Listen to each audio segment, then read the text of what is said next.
Que la paz de Jesús esté contigo. Te saluda tu amigo y servidor Hugo Maciel de la comunidad evangelizadora La Peña, predicador católico de la diócesis de San Lorenzo, Paraguay.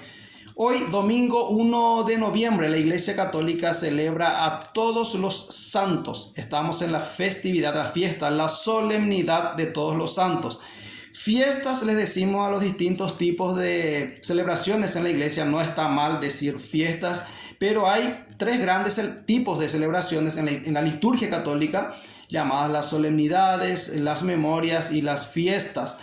Entre ellas, las solemnidades son las que revisten de mayor jerarquía. En las solemnidades son los misterios más importantes de nuestra fe. Contemplamos, celebramos en lo que la Iglesia Católica da a entender como las solemnidades.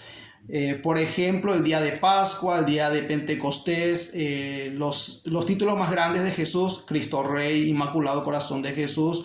Y en este caso la solemnidad de todos los santos, de grandes santos, Juan el Bautista. Entonces la iglesia, por esos misterios más importantes que tienen que ver con nuestra fe, los misterios de nuestra fe, lo celebra con la solemnidad, le da ese grado de importancia para nuestro celebrar, nuestro vivir en la liturgia, los misterios de nuestra fe. El Día de Todos los Santos. Habíamos hablado en el video anterior, que aprovechamos para pedir disculpas porque se cortó antes de tiempo por problemas técnicos. En el mismo canal podéis encontrar un mix de catequesis. Habíamos hablado de la historia, del origen. Hicimos un análisis desde el Génesis de lo que son los misterios de nuestra fe. O sea, la historia del plan de salvación habíamos hecho. Si no lo viste, dura 45 minutos. Te invito a que vayas a ese video.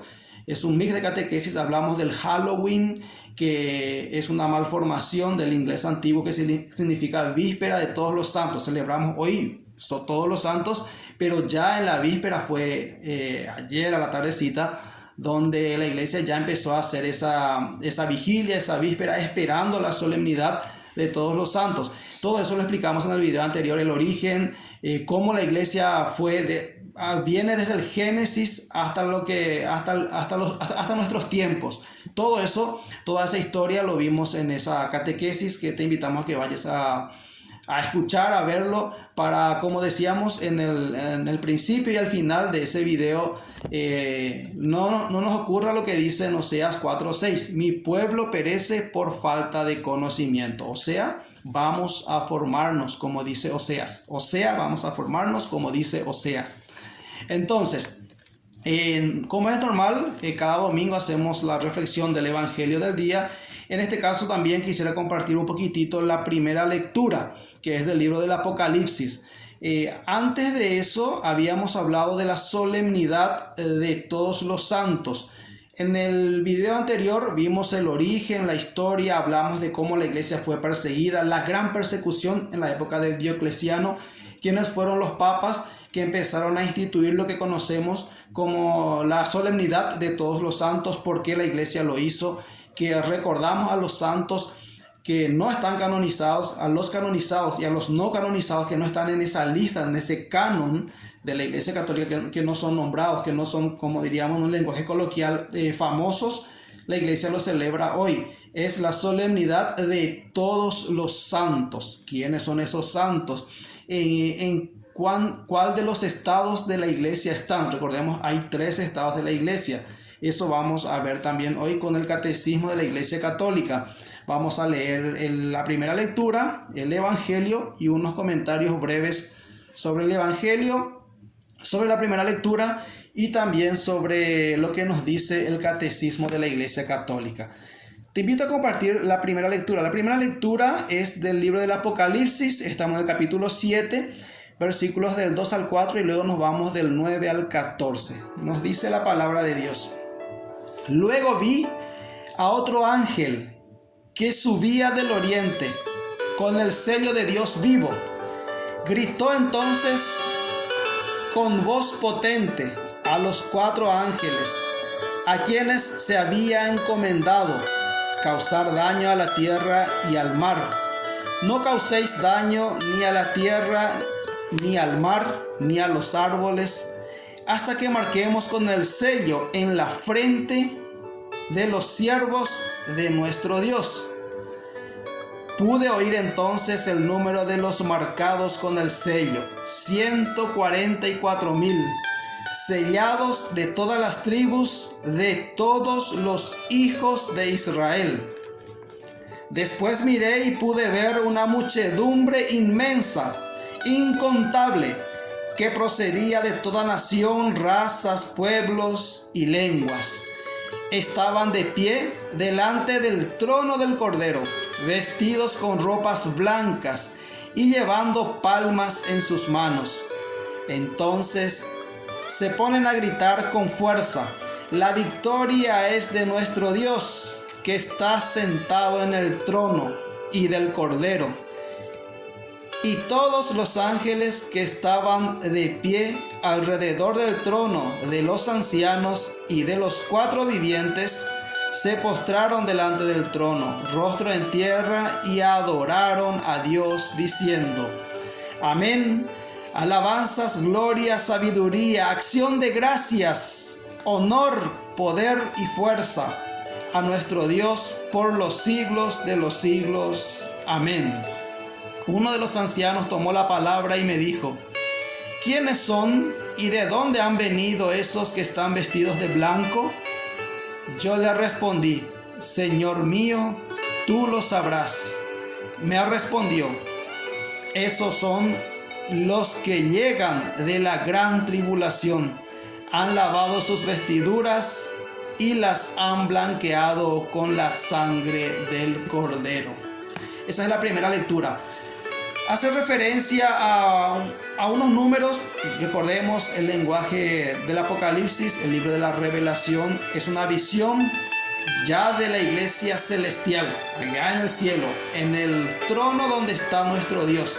La iglesia triunfante, la iglesia celestial. ¿Qué hacen en la iglesia celestial? ¿Quiénes están ahí en la iglesia celestial? La iglesia tiene 3 estados: la iglesia triunfante o celestial, la iglesia purgante, el purgatorio, y la iglesia militante, la iglesia acá en la tierra, la iglesia terrenal. Es una visión de la iglesia celestial. ¿Y qué están haciendo ahí? ¿Quiénes están ahí? Están gente venida de todas tribu, raza, nación, de todos los países. ¿Cuántos son? 144,000. 12 por 12 por 1000. 12 pertenecientes a las 12 tribus de Israel, del Antiguo Testamento, por 12 apóstoles del Nuevo Testamento. Son los santos del Antiguo Testamento y del Nuevo Testamento, por 1000. 1000 para la Biblia, para el lenguaje bíblico, significa un número incontable. Son muchos, no se puede contar. O sea, son todos los que fueron fieles al Señor, pero pasaron una tribulación y lavaron sus vestidos con la sangre del Cordero. La sangre del Cordero sirve para lavar los vestidos, para que ellos puedan estar ante el trono celestial. ¿Y qué hacen?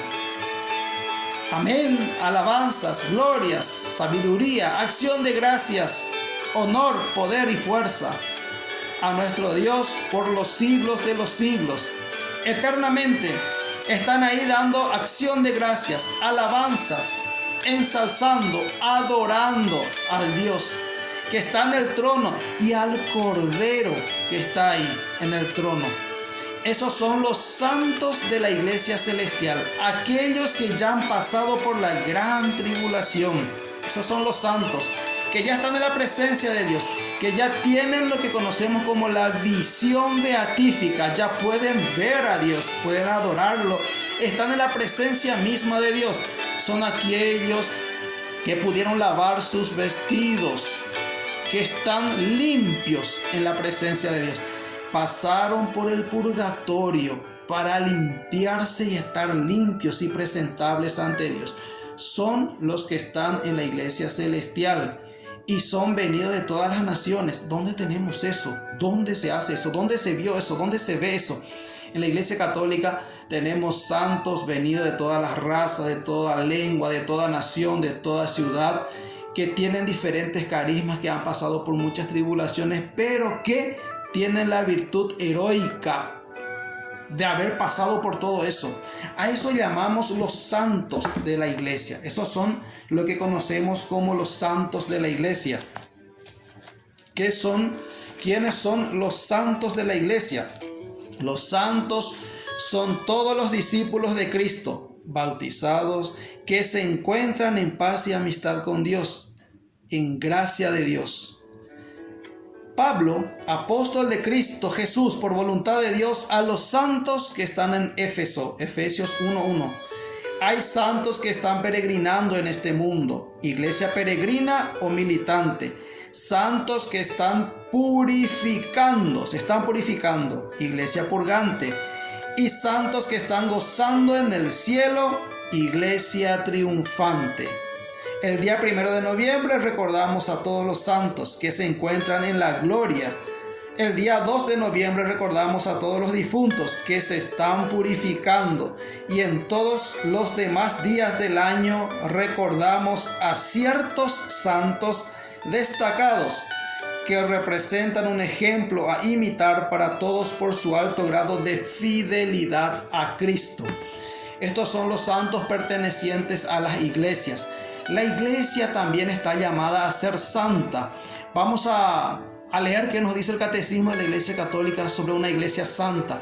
Luego terminamos con la lectura del Evangelio de este domingo.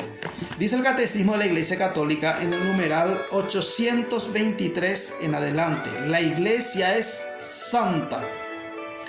La fe confiesa que la iglesia no puede dejar de ser santa.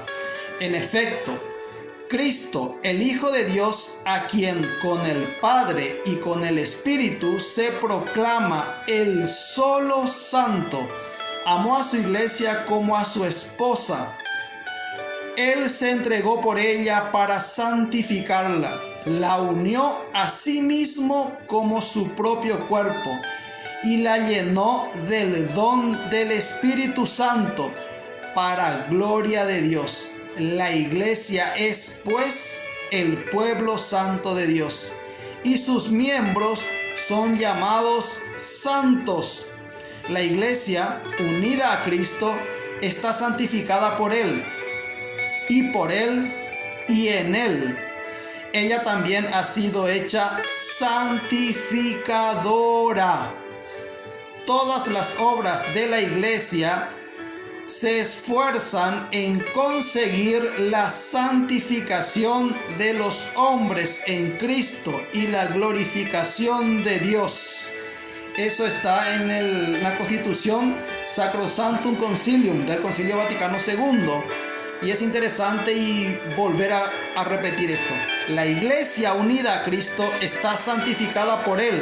Y por Él y en Él, ella también ha sido hecha santificadora. Todas las obras de la iglesia se esfuerzan en conseguir la santificación de los hombres en Cristo y la glorificación de Dios. Mis queridos sacerdotes, mis queridos agentes de pastorales, mis queridos catequistas, mis queridos liturgistas, mis queridos miembros activos de la iglesia ha sido hecha santificadora. Todas las obras de la iglesia se esfuerzan en conseguir la santificación de los hombres en Cristo y la glorificación de Dios. Esa es la función de la iglesia. Es la santificación de toda la iglesia. Como agentes de pastorales, como consagrados, la función de la iglesia es santificadora. Sigue diciendo el catecismo. En la iglesia es donde está depositada la plenitud total de los medios de salvación. Es en ella donde conseguimos la santidad por gracia de Dios. La iglesia, en efecto, ya en la tierra se caracteriza por una verdadera santidad, aunque todavía imperfecta. Lumen Gentium del Concilio Vaticano II. En sus miembros, la santidad perfecta está todavía por alcanzar. Todos los cristianos de cualquier estado o condición están llamados cada uno por su propio camino a la perfección de la santidad, cuyo modelo es el mismo Padre. Recuerden, sed santos, dice el Levítico, como Dios es santo. La caridad es el alma de la santidad a la que todos están llamados. Dirige todos los medios de santificación, los informa y los lleva a su fin. Ahora, ¿qué decía una gran santa de la Iglesia Católica? Santa Teresa del Niño Jesús decía: comprendí que si la Iglesia tenía un cuerpo compuesto por diferentes miembros, el más necesario, el más noble de todos, no le faltaba. Comprendí que la Iglesia tenía un corazón y que este corazón estaba ardiendo de amor. Comprendí que el amor solo hacía obrar a los miembros de la Iglesia, que si el amor llegara a apagarse, los apóstoles ya no anunciarían el Evangelio. Los mártires rehusarían verter su sangre. Comprendí que el amor encerraba todas las vocaciones, que el amor era todo, que abarcaba todos los miembros y todos los lugares, en una palabra, que es eterno. Santa Teresita del Niño Jesús. Pablo VI, credo del pueblo de Dios, dice: la Iglesia es, pues, santa, aunque abarque en su seno pecadores, porque ella no goza de otra vida que de la vida de la gracia. Sus miembros, ciertamente, si se alimentan de esta vida, se santifican. Si se apartan de ella, contraen pecados y manchas del alma que impiden que la santidad de ella se difunda radiante. Por lo que se aflige y hace penitencia por ellos, por aquellos pecados, teniendo poder de librar de ellos a sus hijos por la sangre de Cristo y el don del Espíritu Santo. Numeral 827 del Catecismo de la Iglesia Católica. El Evangelio propuesto por la liturgia católica en la solemnidad de todos los santos es la perícopa de las bienaventuranzas. Evangelio según San Mateo, capítulo 4, versículos 25, luego 5 del 1 al 12. Dice el Evangelio: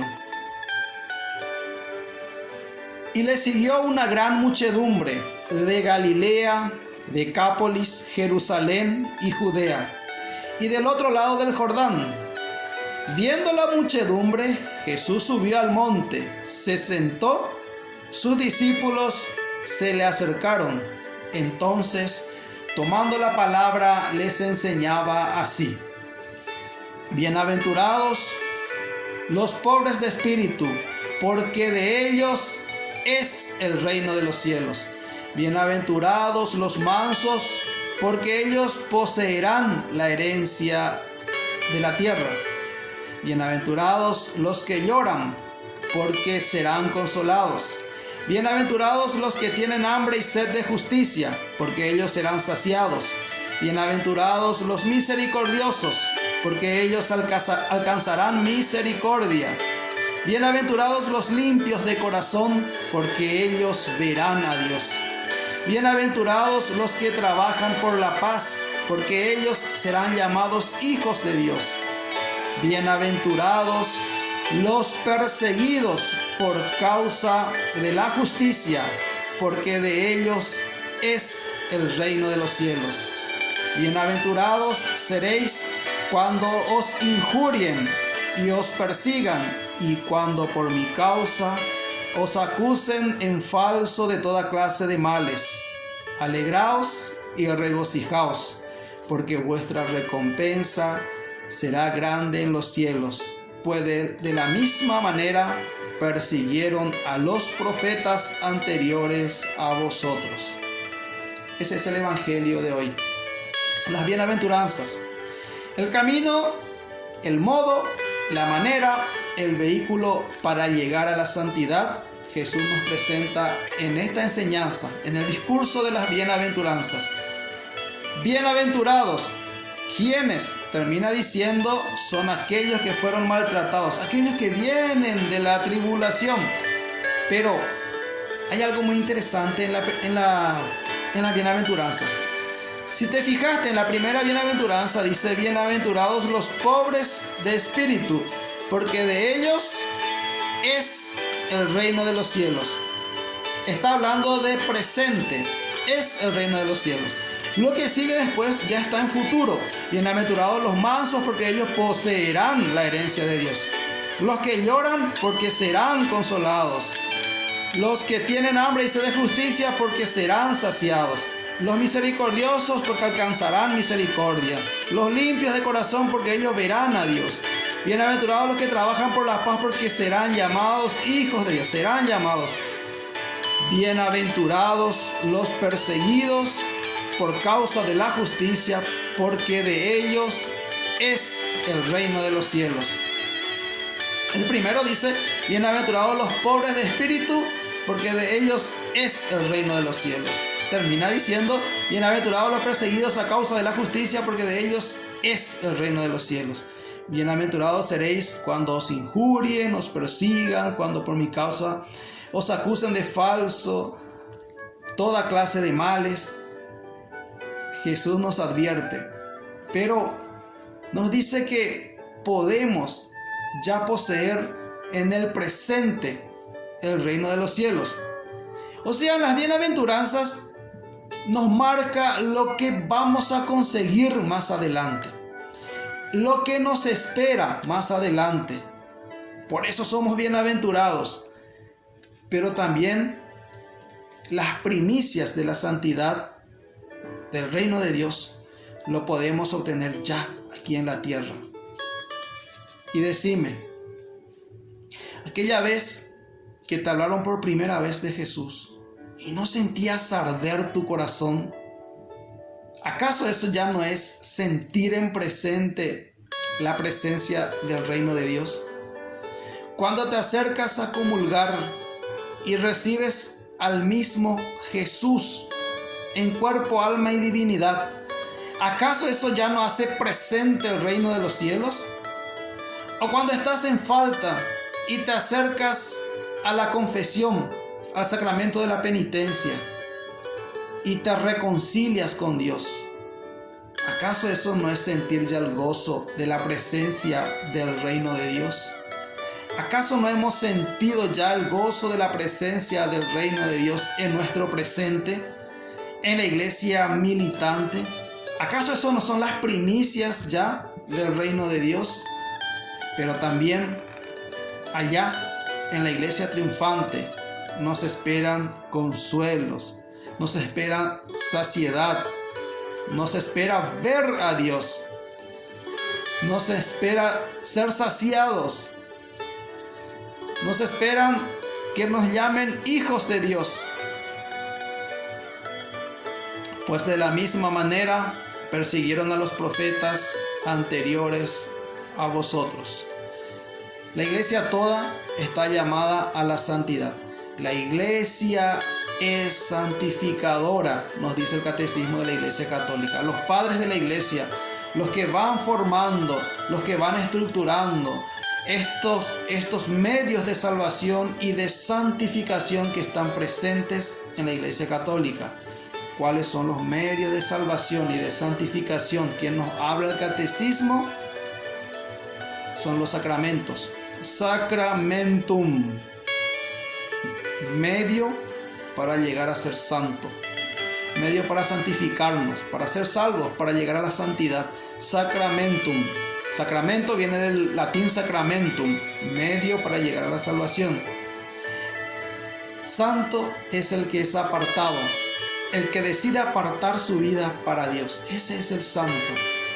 El Papa San Juan Pablo II nos hablaba mucho de ser santos hoy. El Papa Francisco nos habla de ser santos, santos de jeans. Hace poco la iglesia va llevando a la canonización, va llevando a los altares a un joven de Jin, de nuestra era, de nuestro tiempo, Carlo Acutis. Modelo de santidad. Los santos son esos señaladores, esos modelos que la iglesia nos presenta. ¿Cómo tenemos que hacer? ¿Cómo caminar? ¿Qué virtudes seguir? Cada uno de los santos vivieron su propio peregrinar, pasaron por su propia tribulación, fueron bienaventurados, no fueron perfectos, santos pero pecadores, pero en el momento cumbre llegaron a confesar, llegaron a aceptar a Jesús, a procurar, a esforzarse, porque el santo es el que se esfuerza día a día. Estamos llamados todos a la santidad, nadie está excluido. Desde el momento en que uno es bautizado, está llamado a la santidad. Es el Espíritu Santo el que hace santos a la gente. Vos tenés el don del Espíritu Santo. El día de tu bautismo te entregaron los dones del Espíritu Santo como una caja de herramientas. No dejes que esa caja, que esas herramientas que son los dones del Espíritu Santo se oxiden. Es el momento de abrir esa caja y de utilizar esos dones del Espíritu Santo que el Señor te regaló. El don de piedad, de sabiduría, de ciencia, de temor de Dios. Esos dones que el Señor te regaló el día de tu bautismo como una caja de herramientas. Es el momento de abrir y de utilizar, de hacer trabajar esas herramientas para construir, para hacer tu santidad. Hoy la iglesia celebra a todos los santos. Tenemos personas que nosotros consideramos personas conocidas, allegadas a nosotros, que han partido, están tal vez en la iglesia purgante, purificándose para llegar a la iglesia celestial. Esos son los santos a quienes celebramos hoy, la iglesia católica toda. Pedimos a esas personas, como decimos en el credo, creo en la comunión de los santos. Esa comunión de los santos que están en la iglesia triunfante, purgante y militante, en esa unión de santos. Creemos en eso. Entonces es el momento de orar a esas personas que conocemos y llevaron una vida virtuosa, una vida heroica. Son modelos a seguir. A esos podemos bien llamarlos santos. Tenés a esa mamá, a esa abuelita que ha hecho méritos para tener esa visión beatífica, para estar cerca de Dios. Acá en la iglesia militante podemos hacer sufragios, podemos orar por ellos. ¿Para qué? Para que ellos alcancen esa visión beatífica. La iglesia aprueba estos medios para que ellos puedan recibir ese gozo de tener la visión beatífica, de ver, de contemplar el rostro mismo de Dios. Podemos hacerlo desde acá, desde la tierra, con esas oraciones que hacemos, los sufragios, la penitencia, limosna, como nos manda la iglesia, para esas almas que están en el purgatorio. Cuando pasen allá, son nuestros aliados para ayudarnos a nuestra santificación. Entonces, hoy oramos a todos los santos que conocemos, santos que conocemos y que no conocemos, que no son canónicos. Todos los santos, rogad por nosotros. Fuerza, que Dios te bendice.